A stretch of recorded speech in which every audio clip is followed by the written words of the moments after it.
Let me take you into a moment too many of us know all too well. You're in the emergency room. Maybe it's you, maybe it's someone you love.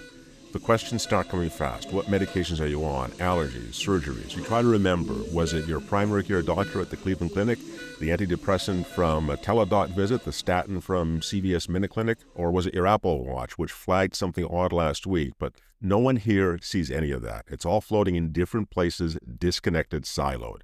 Your health story is scattered to the winds like puzzle pieces from a dozen different boxes. No one has the full picture, not even you. This isn't just inefficient healthcare, it's dangerous.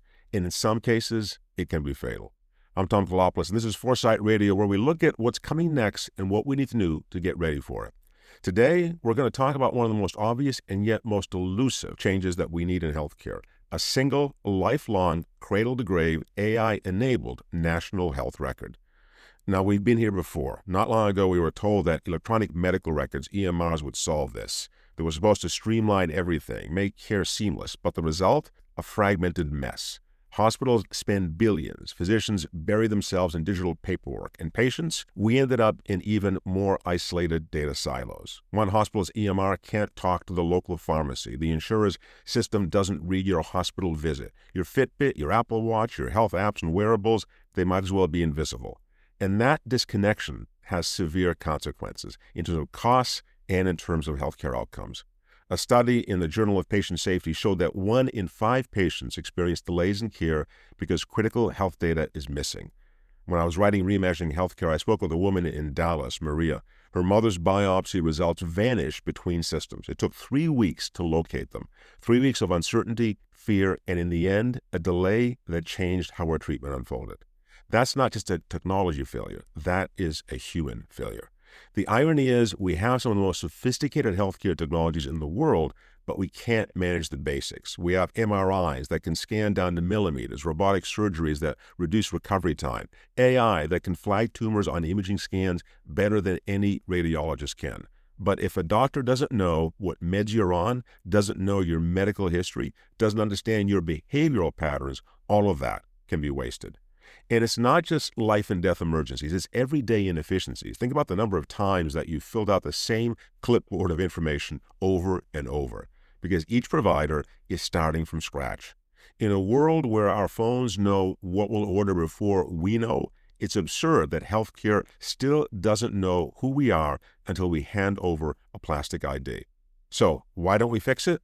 You know as well as I, it's not the technology, it's the economics of healthcare and the politics of healthcare. Start with the EMR vendors, the Epics and the Cerners. I'm not picking on them because they've clearly made enormous strides to help get our healthcare online. They're household names in the healthcare IT world. And they've built billion-dollar businesses around systems that are fundamentally closed. Interoperability, sure, if you're willing to pay for the APIs, the licenses, the consultants to hook it all together.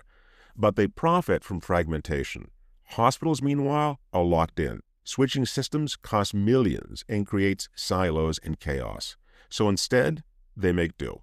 Then there are the insurers or the payers. A unified record would expose patterns of care or patterns of neglect. It would be harder to deny claims if the entire medical history is available and if that payer had responsibility for the future of your care and your outcomes. Outcomes can be measured in acute situations, but the issue is we lose continuity of care with the current system. We don't have a full picture of the patient, and therefore we can't really track the interventions and the therapies and the pharmaceuticals and how they impact outcomes. With a national healthcare record in place, care becomes a continuous story. It's not just a series of disconnected transactions. That's what we have to strive for. And finally, there's the public fear. The words national health record conjure images of surveillance, loss of privacy, and overreach. And let's be honest, some of those fears aren't entirely unfounded. We've seen data breaches in hospitals. We've seen ransomware play center stage in so much of what impacts hospitals from a cybersecurity and vulnerability standpoint. And we've seen systems exploited. But here's the contradiction. We trust our health data to app developers with fewer safeguards than a public health agency would ever require. Our sleep cycles, our heart rates, our menstrual cycles, exercise habits, even location-based exposures are all tracked and stored in the cloud, not by your doctor, but by tech companies who have never met you. What we lack is not just trust, it's leadership. Leadership to build a system with transparency, with accountability, and most of all, with the patient at the center. So let's zoom out a bit. Estonia, a small country with a population smaller than Manhattan, but a big idea. Make every citizen's medical record accessible, secure, and consistent from birth to death. They did it in 2008, by the way. That was 15 years ago.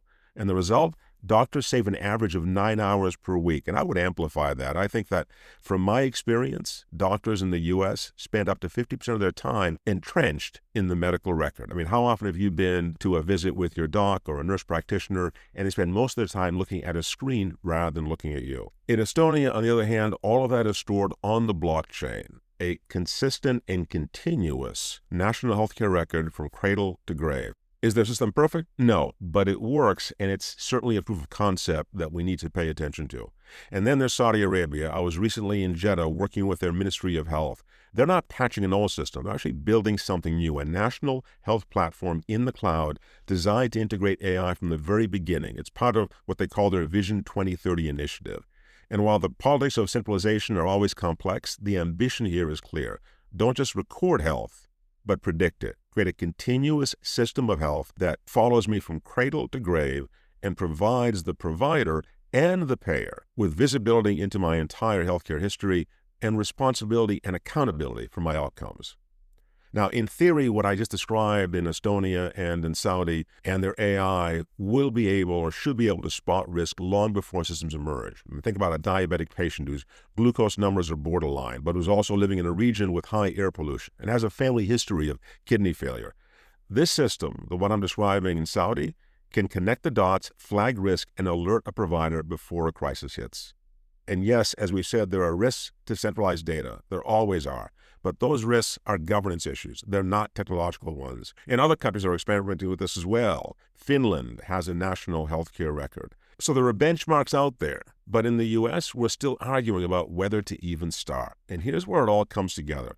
Imagine a world where your health record is not just a file. It's an actual advocate. So let's think about Henry, an 80-year-old in the ER who just had a stroke and can't speak. What if the moment he arrived, his lifelong record could tell the doctors he's allergic to penicillin, he has a do not intubate order, his speech baseline was perfect 2 days ago. This isn't dementia, it's acute, it's likely a bleed. Start the scan now. No clipboard, no phone calls, no guessing. Or picture a woman in her 40s who beat breast cancer a decade ago. Today she has mild heart symptoms. No one connects the dots, but her national healthcare record shows a pattern. Radiation, chemo, fatigue, family history. The system flags a potential late-stage complication, one that might not have been caught otherwise. In these scenarios, AI doesn't replace doctors. It augments their insight. It gives them the full canvas, not just a sketch. And it gives patients back their voice. Every year in the U.S., we lose nearly $300 billion to inefficiencies, administrative waste, and avoidable medical records. But this isn't about money. It's about people. Maria's mom, Henry in the ER, the cancer survivor who never got follow-up. This is our story, your story, my story, and we need to reclaim it. And we can put in place AI safeguards that will protect our data and provide governance structures so that we don't become subject to surveillance.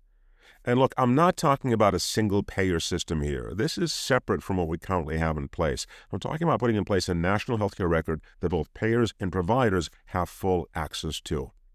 It's an architectural shift in healthcare that doesn't radically alter the current structure of our healthcare system, but moves it towards a more integrated and continuous care model. A national healthcare record isn't a fantasy. I see it as an absolute necessity.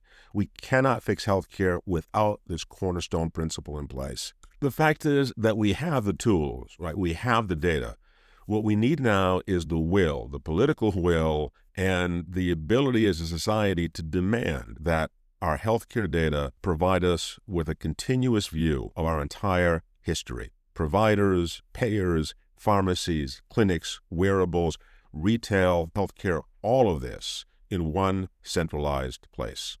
But here's where it gets really interesting. If we don't take action here, it is inevitable that the technology players, the Amazons, the Googles, the Meta, the Apples of the world, are going to end up playing this role. They will have more data about us through their wearables, through retail health alternatives, and the many options that are now available online that ultimately a shadow healthcare system will evolve, and that will only further fragment healthcare. It may seem appealing at first, but long-term, I'm convinced that this is not the direction we need to go. When I look at what's being done in countries like Estonia, in Finland, in Saudi, it's clear to me that the fundamental architecture of healthcare needs to be reconsidered and redesigned, if you will, reimagined. And a national healthcare record is absolutely essential in doing that. And it's not a fantasy. It is an absolute necessity. We cannot fix healthcare without that in place. And again, this doesn't create a different model in terms of how payers and providers interact, at least not initially. It simply provides a method by which all the players in a healthcare ecosystem, your healthcare ecosystem, can work together interoperably. It gives you ownership over your data from cradle to grave, a continuous view of your healthcare. And it provides that necessary advocacy in situations where you or a loved one cannot advocate for you. So it needs to be more than a database. It needs to be designed and architected with openness in mind, so systems can talk to each other, with patient ownership at the center of how we control that data, and with AI safeguards in place so that we don't become subject to surveillance and the risks of cybersecurity. Look, we have the tools, we have the data. What we need now is clearly the political will, and we need a push on the part of patients to push for change, because the future of care depends on something much bigger than just the digital files. It depends on taking ownership of your story. That's it for this episode of Foresight Radio. If this resonated with you, subscribe, share it, and join the conversation. The best way to navigate the future is to ask better questions, embrace the hard truths, and never stop looking forward. I'm Tom Koulopoulos. As always, stay curious.